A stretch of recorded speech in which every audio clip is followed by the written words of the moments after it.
What we want to do today is to use this practice to show that your chest line here from Bai Hui to Hui Yin should be established as a door hinge. This is very different from our regular door. Say that on a regular door, your hinges are on the two sides. You open the center.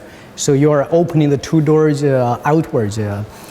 The door we are trying to produce on the body is that the hinge is here. You are opening the two doors from the side.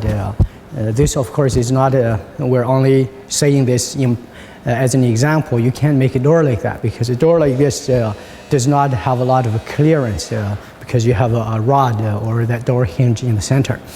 So what the action is when you are moving like this here, you are wobbling, so the whole chest is one piece. Now what we do is that now we are using the right hand side. The right hand side from the shoulder and the hand and everything opens from here this way. And you can also open this way back or open forward back. And try not to disturb the center here. And when it's done, this is very much like an intent that you cannot really see. So when I say the door hinge does not move, it actually visually moves. It looks like this. Only when you touch it, you realize that it does not move. The not moving part is in terms of its lateral movement. So if I move like this, it moves. Here it moves. And now I moved back and I moved forward. But when I turn like this, the door hinge does not move. So if I'm here and I'll move this side here, you can see both sides of my body rotate, like two doors there, but both doors are hinged on here, sharing this one hinge. When this happens, we will be able to split yin and yang. We'll see.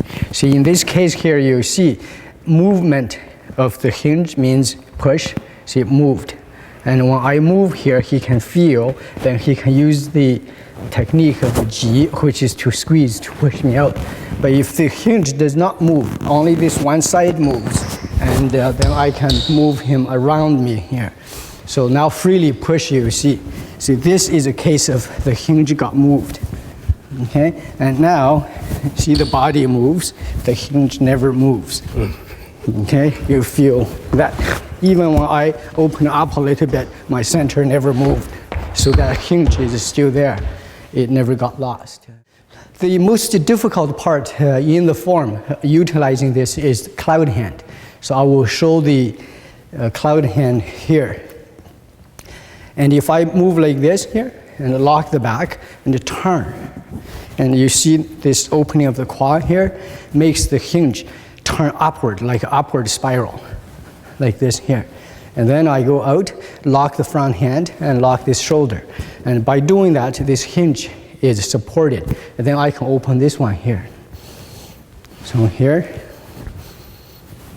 can you see both sides will move and open, the hinge rotates, it does not move. So what we don't want to do is this kind of movements. Or sometimes you move back slightly. Whenever you move back slightly, we have an indication here. So when you look at yourself, you see the front knee. Whenever the front knee pulls flat, or even has the intention of being pulled flat, like this, it means your spine moved horizontally. So watch out for this. Sometimes when you move like this. See this knee here? When it does that, your spine moves. So if it moves like this, your spine does not move. So when you are making, let's say, 6 ceiling 4 closing, you see this move here, your spine does not move. If you go like this, spine is crooked already. So it's very important in our practical method, your knee should never be placed in this position. Because if one knee is in this position, your other knee has to be in a crooked position like this, and that's too crooked. It has to be higher, and this is higher, this is higher. Movement must only come from the quad, like this here.